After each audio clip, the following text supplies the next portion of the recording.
Tomo 2. De la Natividad de la Virgen a la muerte del Patriarca San José. Sección 5. 20. La ciudad de Jerusalén.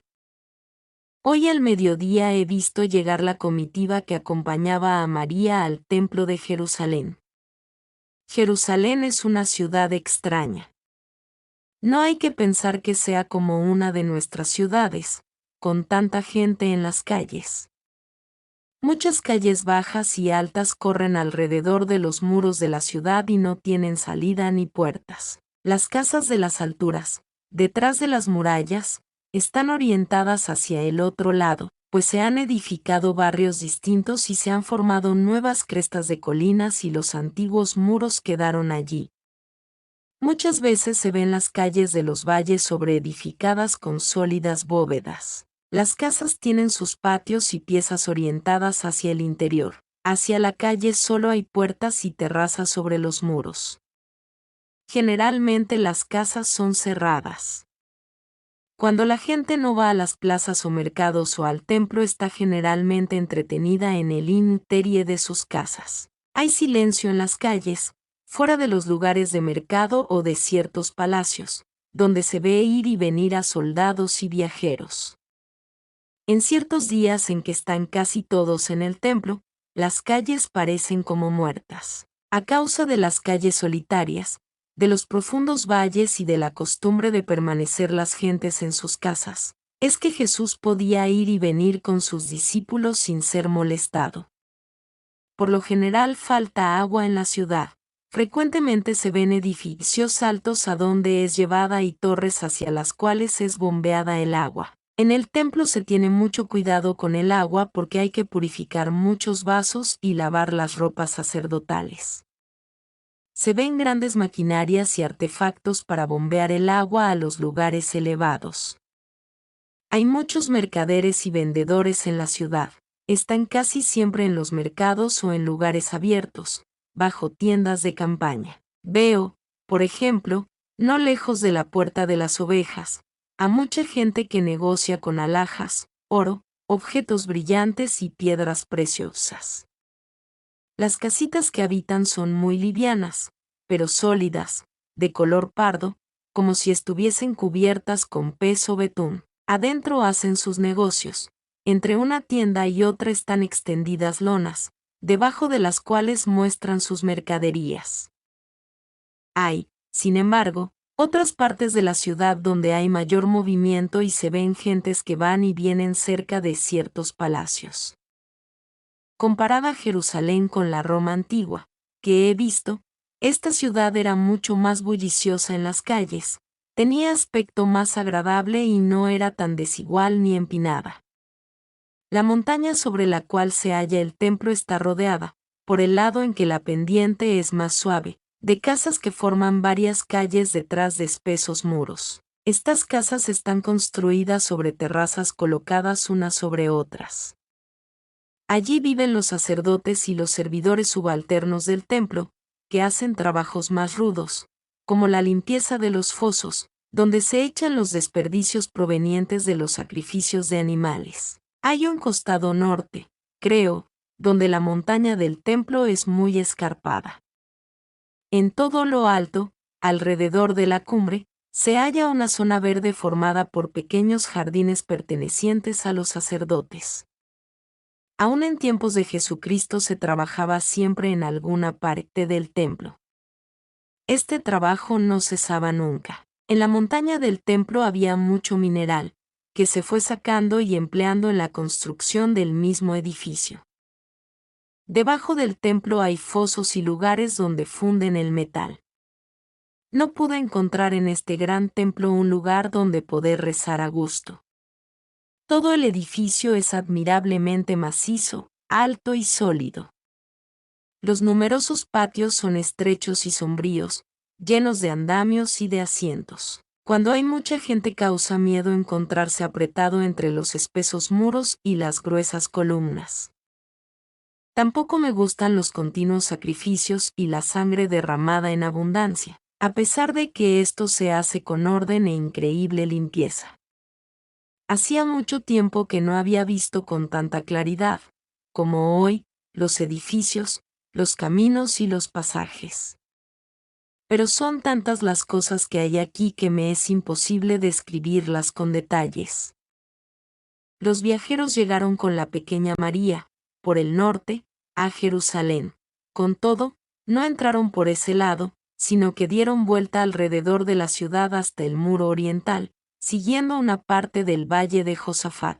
Dejando a la izquierda el monte de los olivos y el camino de Betania, entraron en la ciudad por la puerta de las ovejas, que conducía al mercado de las bestias. No lejos de esta puerta hay un estanque donde se lava por primera vez a las ovejas destinadas al sacrificio. No es esta la piscina de Betseda. La comitiva, después de haber entrado en la ciudad, torció de nuevo a la derecha y entró en otra barriada siguiendo un largo valle interno dominado de un lado por las altas murallas de una zona más elevada de la ciudad, llegando a la parte occidental en los alrededores del mercado de los peces, donde se halla la casa paterna de Zacarías de Hebrón. Se encontraba allí un hombre de avanzada edad, creo que el hermano de su padre. Zacarías solía volver a la casa después de haber cumplido su servicio en el templo. En esos días se encontraba en la ciudad y habiendo acabado su tiempo de servicio, quería quedarse solo unos días en Jerusalén para asistir a la entrada de María al templo. Al llegar la comitiva, Zacarías no se encontraba allí. En la casa se hallaban presentes otros parientes de los contornos de Belén y de Hebrón, entre ellos, 2 hijas de la hermana de Isabel. Isabel tampoco se encontraba allí en ese momento. Estas personas se habían adelantado para recibir a los caminantes hasta un cuarto de legua por el camino del valle. Varias jóvenes los acompañaban llevando guirnaldas y ramas de árboles. Los caminantes fueron recibidos con demostraciones de contento y conducidos hasta la casa de Zacarías, donde se festejó la llegada. Se les ofreció refrescos y todos se prepararon para llevarlos a una posada contigua al templo, donde los forasteros se hospedan los días de fiesta. Los animales que Joaquín había destinado para el sacrificio habían sido conducidos ya desde los alrededores de la plaza del ganado a los establos situados cerca de esta casa. Zacarías acudió también para guiar a la comitiva desde la casa paterna hasta la posada. Pusieron a la pequeña María su segundo vestidito de ceremonias con el peplo celeste. Todos se pusieron en marcha formando una ordenada procesión. Zacarías iba adelante con Joaquín y Ana, luego la niña María rodeada de 4 niñas vestidas de blanco, y las otras chicas con sus padres cerraban la marcha. Anduvieron por varias calles y pasaron delante del palacio de Herodes y de la casa donde más tarde habitó Pilatos. Se dirigieron hacia el ángulo noreste del templo, dejando atrás la fortaleza Antonia, edificio muy alto, situado al noroeste. Subieron por unos escalones abiertos en una muralla alta. La pequeña María subió sola, con alegre prisa, sin permitir que nadie la ayudara. Todos la miraban con asombro. La casa donde se alojaron era una posada para días de fiesta situada a corta distancia del mercado del ganado. Había varias posadas de este género alrededor del templo, y Zacarías había alquilado una. Era un gran edificio con 4 galerías en torno de un patio extenso. En las galerías se hallaban los dormitorios, así como largas mesas muy bajas. Había una sala espaciosa y un hogar para la cocina. El patio para los animales enviados por Zacarías estaba muy cerca. A ambos lados del edificio habitaban los servidores del templo que se ocupaban de los sacrificios. Al entrar los forasteros se les lavaron los pies, como se hacía con los caminantes. Los de los hombres fueron lavados por hombres, y las mujeres hicieron este servicio con las mujeres. Entraron luego en una sala en medio de la cual se hallaba suspendida una gran lámpara de varios brazos sobre un depósito de bronce lleno de agua, donde se lavaron la cara y las manos. Cuando hubieron quitado la carga al asno de Joaquín, un sirviente lo llevó a la cuadra. Joaquín había dicho que sacrificaría y siguió a los servidores del templo hasta el sitio donde se hallaban los animales, a los cuales examinaron. Joaquín y Ana se dirigieron luego con María a la habitación de los sacerdotes, situada más arriba. Aquí la niña María, como elevada por el espíritu interior, subió ligerísimamente los escalones con un impulso extraordinario. Los dos sacerdotes que se hallaban en la casa los recibieron con grandes muestras de amistad. Uno era anciano y el otro más joven. Los dos habían asistido al examen de la niña en Nazaret y esperaban su llegada. Después de haber conversado del viaje y de la próxima ceremonia de la presentación, hicieron llamar a una de las mujeres del templo. Era esta una viuda anciana que debía encargarse de velar por la niña. Habitaba en la vecindad con otras personas de su misma condición, haciendo toda clase de labores femeniles y educando a las niñas. Su habitación se encontraba más apartada del templo que las salas adyacentes, donde habían sido dispuestos, para las mujeres y las jóvenes consagradas al servicio del templo, pequeños oratorios desde los cuales podían ver el santuario sin ser vistas por los demás. La matrona que acababa de llegar estaba tan bien envuelta en su ropaje que apenas podía vérsele la cara. Los sacerdotes y los padres de María se la presentaron, confiándola a sus cuidados. Ella estuvo dignamente afectuosa, sin perder su gravedad.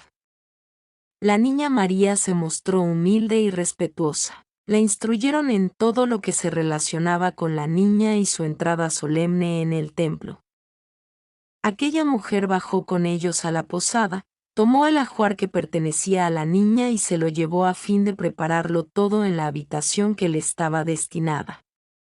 La gente que había acompañado a la comitiva desde la casa de Zacarías, regresó a su domicilio, quedando en la posada solamente los parientes. Las mujeres se instalaron allí y prepararon la fiesta que debía tener lugar al día siguiente.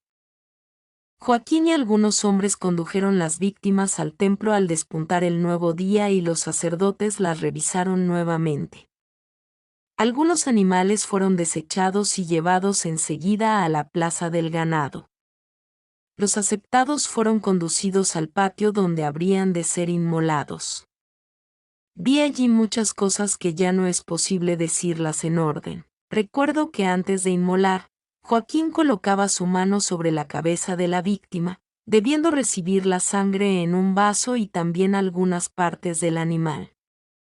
Había varias columnas, mesas y vasos. Se cortaba, se repartía y ordenaba todo. Se quitaba la espuma de la sangre y se ponía aparte la grasa, el hígado, el vaso, salándose todo esto. Se limpiaban los intestinos de los corderos, rellenándolos con algo y volviéndolos a poner dentro del cuerpo, de modo que el animal parecía entero, y se ataban las patas en forma de cruz. Luego, una gran parte de la carne era llevada al patio donde las jóvenes del templo debían hacer algo con ella, quizás prepararla para alimento de los sacerdotes o ellas mismas. Todo esto se hacía con un orden increíble. Los sacerdotes y levitas iban y venían, siempre de dos en dos. Este trabajo complicado y penoso se hacía fácilmente, como si se efectuase por sí solo. Los trozos destinados al sacrificio quedaban impregnados en sal hasta el día siguiente, en que debían ser ofrecidos sobre el altar. Hubo hoy una gran fiesta en la posada, seguida de una comida solemne. Habría unas 100 personas, contados los niños.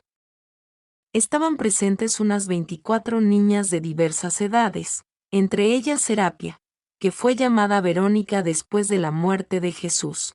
Era bastante crecida, como de unos 10 o 12 años. Se tejieron coronas y guirnaldas de flores para María y sus compañeras, adornándose también 7 candelabros en forma de cetro sin pedestal. En cuanto a la llama que brillaba en su extremidad, no sé si estaba alimentada con aceite, cera u otra materia. Durante la fiesta entraron y salieron numerosos sacerdotes y levitas. Tomaron parte en el banquete, y al expresar su asombro por la gran cantidad de víctimas ofrecidas para el sacrificio, Joaquín les dijo que en recuerdo de la afrenta recibida en el templo, al ser rechazado su sacrificio, y a causa de la misericordia de Dios que había escuchado su oración, había querido demostrar su gratitud de acuerdo con sus medios. Hoy pude ver a la pequeña María paseando con las otras jóvenes en torno de su casa. Otros detalles los he olvidado completamente. 21. Presentación de María en el templo. Esta mañana fueron al templo Zacarías, Joaquín y otros hombres. Más tarde fue llevada María por su madre en medio de un acompañamiento solemne.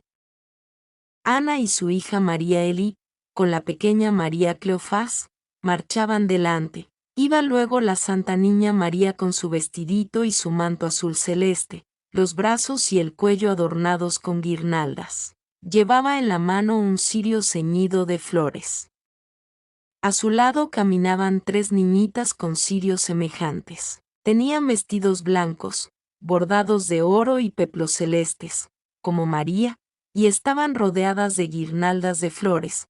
Llevaban otras pequeñas guirnaldas alrededor del cuello y de los brazos. Iban enseguida las otras jóvenes y niñas vestidas de fiesta, aunque no uniformemente. Todas llevaban pequeños mantos. Cerraban el cortejo las demás mujeres. Como no se podía ir en línea recta desde la posada al templo, tuvieron que dar una vuelta pasando por varias calles. Todo el mundo se admiraba de ver el hermoso cortejo y en las puertas de varias casas rendían honores. En María se notaba algo de santo y de conmovedor. A la llegada de la comitiva he visto a varios servidores del templo empeñados en abrir con gran esfuerzo una puerta muy alta y muy pesada, que brillaba como oro y que tenía grabadas varias figuras, cabezas, racimos de uvas y gavillas de trigo. Era la puerta dorada. La comitiva entró por esa puerta. Para llegar a ella era preciso subir 50 escalones. Creo que había entre ellos algunos descansos.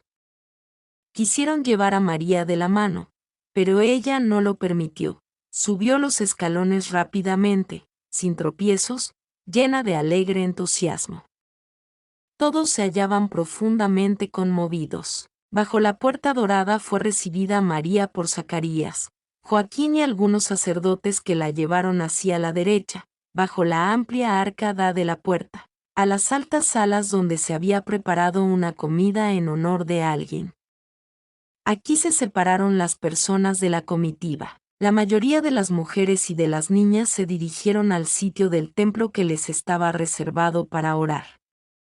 Joaquín y Zacarías fueron al lugar del sacrificio. Los sacerdotes hicieron todavía algunas preguntas a María en una sala y cuando se hubieron retirado, asombrados de la sabiduría de la niña, Ana vistió a su hija con el tercer traje de fiesta, que era de color azul violáceo y le puso el manto, el velo y la corona ya descritos por mí al relatar la ceremonia que tuvo lugar en la casa de Ana.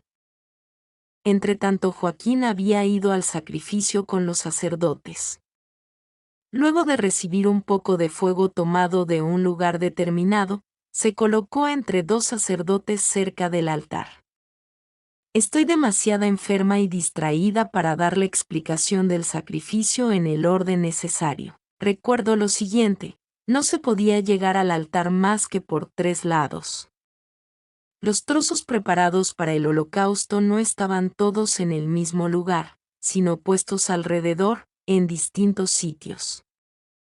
En los 4 extremos del altar había 4 columnas de metal, huecas, sobre las cuales descansaban cosas que parecían caños de chimenea. Eran anchos embudos de cobre terminados en tubos en forma de cuemos, de modo que el humo podía salir pasando por sobre la cabeza de los sacerdotes que ofrecían el sacrificio. Mientras se consumía sobre el altar la ofrenda de Joaquín, Ana fue, con María y las jóvenes que la acompañaban, al vestíbulo reservado a las mujeres. Este lugar estaba separado del altar del sacrificio por un muro que terminaba en lo alto en una reja. En medio de este muro había una puerta. El atrio de las mujeres, a partir del muro de separación, iba subiendo de manera que por lo menos las que se hallaban más alejadas podían ver hasta cierto punto el altar del sacrificio. Cuando la puerta del muro estaba abierta, algunas mujeres podían ver el altar.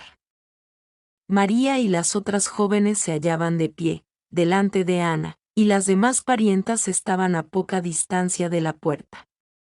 En sitio aparte había un grupo de niños del templo, vestidos de blanco, que tañían flautas y arpas. Después del sacrificio se preparó bajo la puerta de separación un altar portátil cubierto, con algunos escalones para subir. Zacarías y Joaquín fueron con un sacerdote desde el patio hasta este altar, delante del cual estaba otro sacerdote y 2 levitas con rollos y todo lo necesario para escribir. Un poco atrás se hallaban las doncellas que habían acompañado a María. María se arrodilló sobre los escalones. Joaquín y Ana extendieron las manos sobre su cabeza.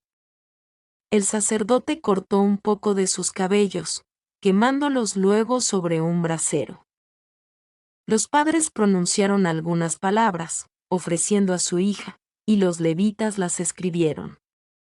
Entretanto las niñas cantaban el Salmo 44, Eructavitio armeum verbum bonum, y los sacerdotes el Salmo 49, Deus deorum Dominus locutus est, mientras los niños tocaban sus instrumentos. Observé entonces que 2 sacerdotes tomaron a María de la mano y la llevaron por unos escalones hacia un lugar elevado del muro, que separaba el vestíbulo del santuario. Colocaron a la niña en una especie de nicho en el centro de aquel muro, de manera que ella pudiera ver el sitio donde se bailaban, puestos en fila, varios hombres que me parecieron consagrados al templo. 2 sacerdotes estaban a su lado, había otros 2 en los escalones, recitando en alta voz oraciones escritas en rollos. Del otro lado del muro se hallaba de pie un anciano príncipe de los sacerdotes, cerca del altar, en un sitio bastante elevado que permitía vérsele el busto. Yo lo vi presentando el incienso, cuyo humo se esparció alrededor de María. Durante esta ceremonia vi en torno de María un cuadro simbólico que pronto llenó el templo y lo oscureció.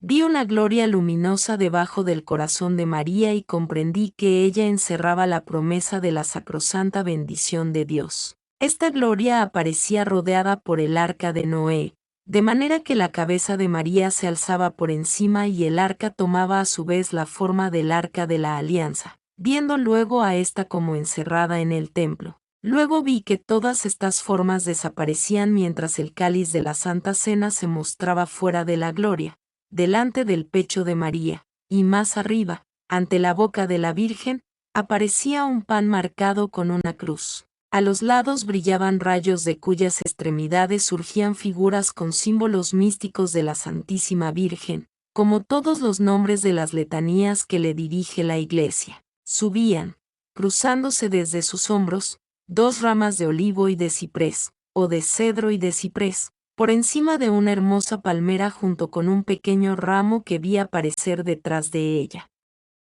En los espacios de las ramas pude ver todos los instrumentos de la pasión de Jesucristo. El Espíritu Santo, representado por una figura alada que parecía más forma humana que paloma, se hallaba suspendido sobre el cuadro, por encima del cual vi el cielo abierto, el centro de la celestial Jerusalén, la ciudad de Dios, con todos sus palacios, jardines y lugares de los futuros santos. Todo estaba lleno de ángeles, y la gloria, que ahora rodeaba a la Virgen Santísima, lo estaba con cabezas de estos espíritus. Quien pudiera describir estas cosas con palabras humanas. Se veía todo bajo formas tan diversas y tan multiformes, derivando unas de las otras en tan continuada transformación, que he olvidado la mayor parte de ellas.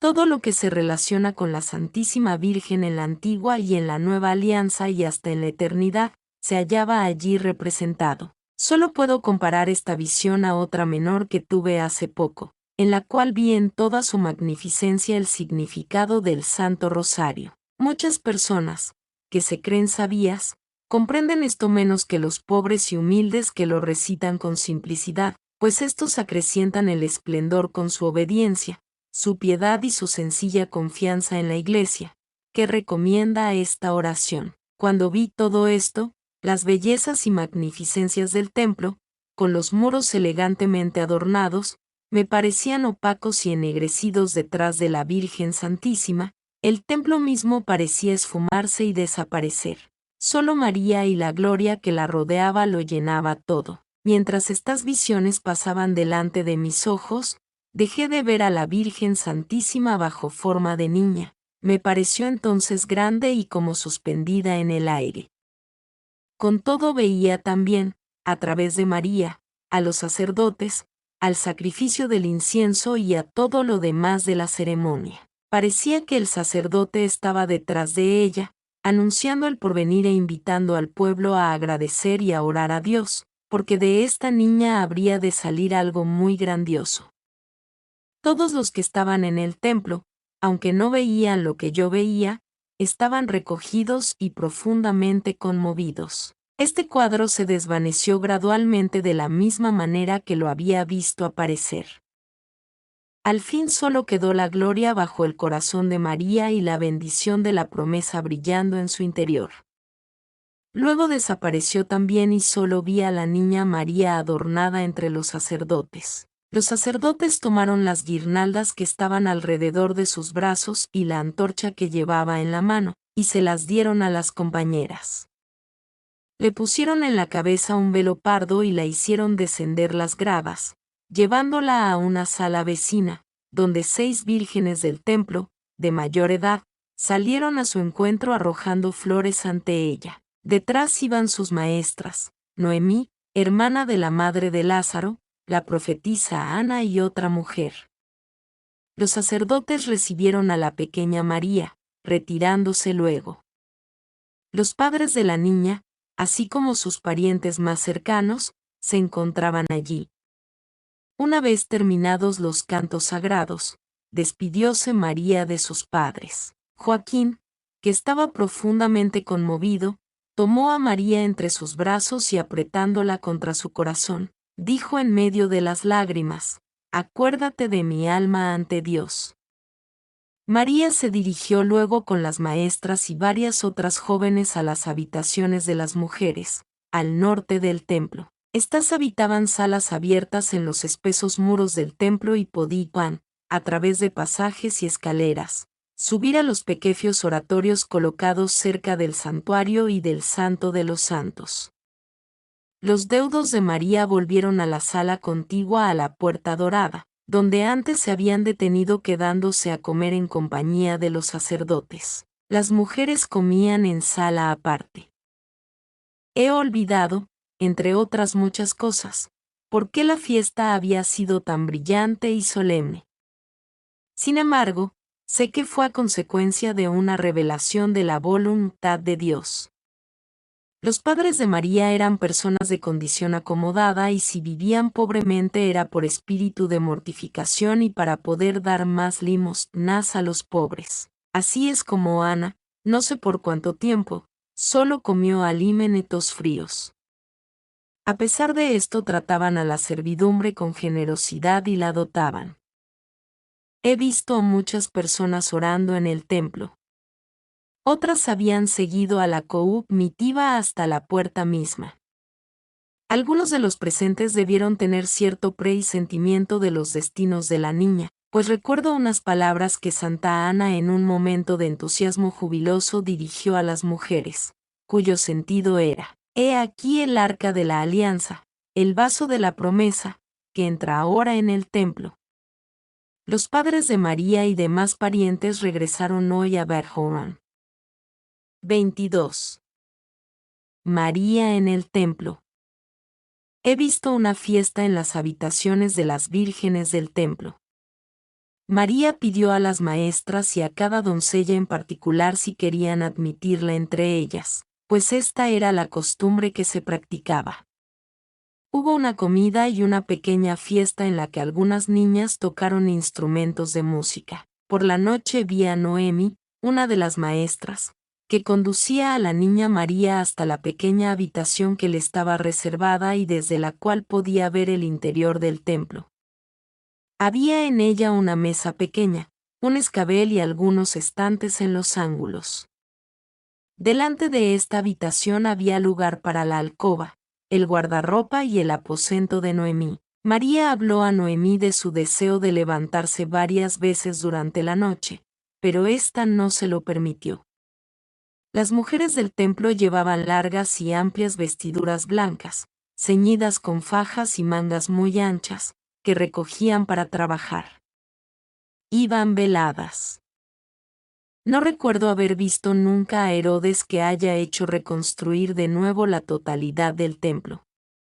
Solo vi que durante su reinado se hicieron diversos cambios. Cuando María entró en el templo, 11 años antes del nacimiento del Salvador, no se hacían trabajos propiamente dichos, pero, como siempre, se trabajaba en las construcciones exteriores. Esto no dejó de hacerse nunca. He visto hoy la habitación de María en el templo. En el costado norte, frente al santuario, se hallaban en la parte alta varias salas que comunicaban con las habitaciones de las mujeres.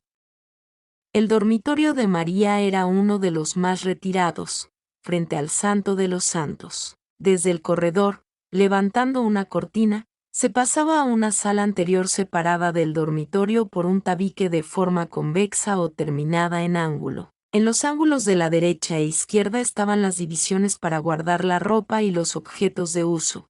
Frente a la puerta abierta de este tabique, algunos escalones llevaban arriba hasta una abertura, delante de la cual había un tapiz, pudiéndose ver desde allí el interior del templo. A izquierda, contra el muro de la habitación, había una alfombra arrollada, que cuando estaba extendida formaba el lecho sobre el cual reposaba la niña María.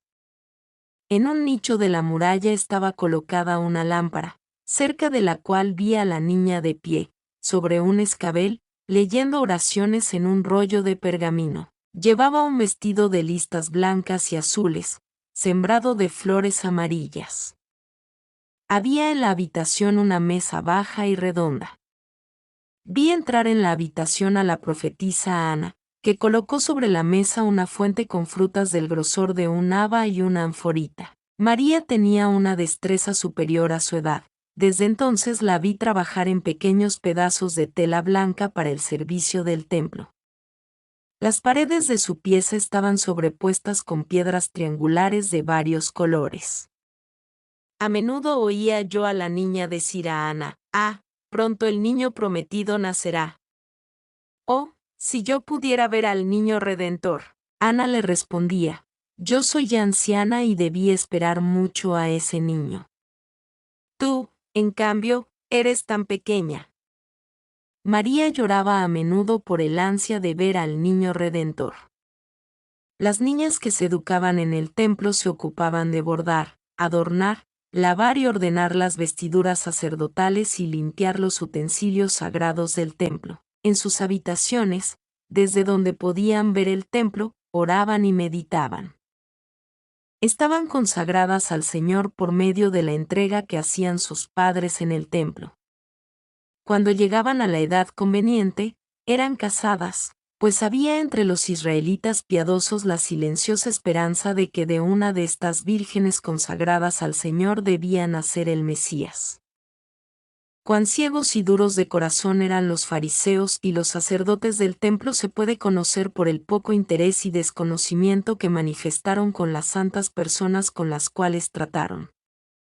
Primeramente desecharon sin motivo el sacrificio de Joaquín. Solo después de algunos meses, por orden de Dios, fue aceptado el sacrificio de Joaquín y de Ana.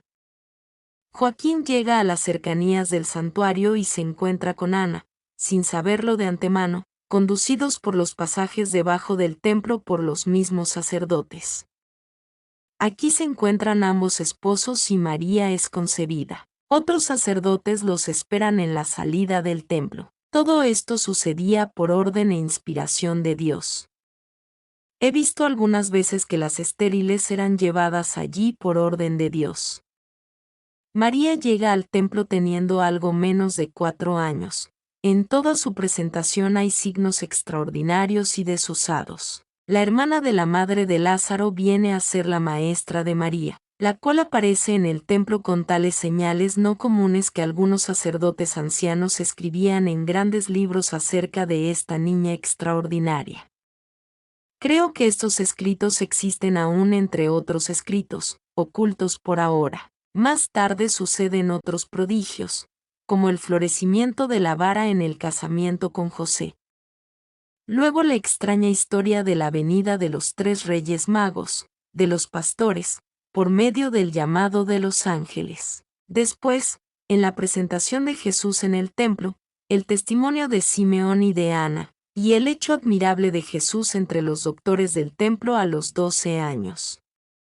Todo este conjunto de cosas extraordinarias las despreciaron los fariseos y las desatendieron. Tenían las cabezas llenas de otras ideas y asuntos profanos y de gobierno. Porque la Santa Familia vivió en pobreza voluntaria, fue relegada al olvido, como el común del pueblo.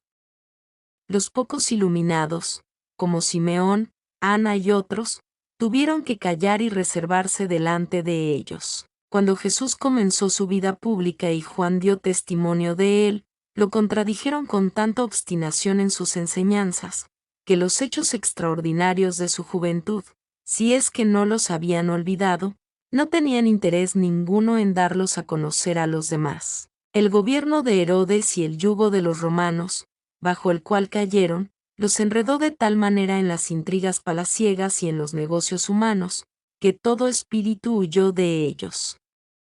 Despreciaron el testimonio de Juan y olvidaron al decapitado. Despreciaron los milagros y la predicación de Jesús. Tenían ideas erróneas sobre el Mesías y los profetas.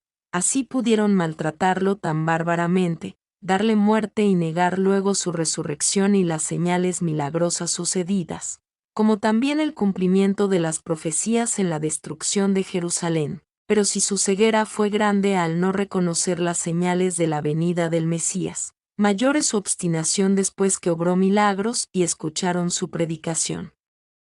Si su obstinación no fuese tan grandemente extraordinaria, ¿cómo podría esta ceguera continuar hasta nuestros días? Cuando voy por las calles de la presente Jerusalén para hacer el Vía Crucis, veo a menudo, debajo de un ruinoso edificio, una gran arcada en parte derruida y en parte con agua que entró.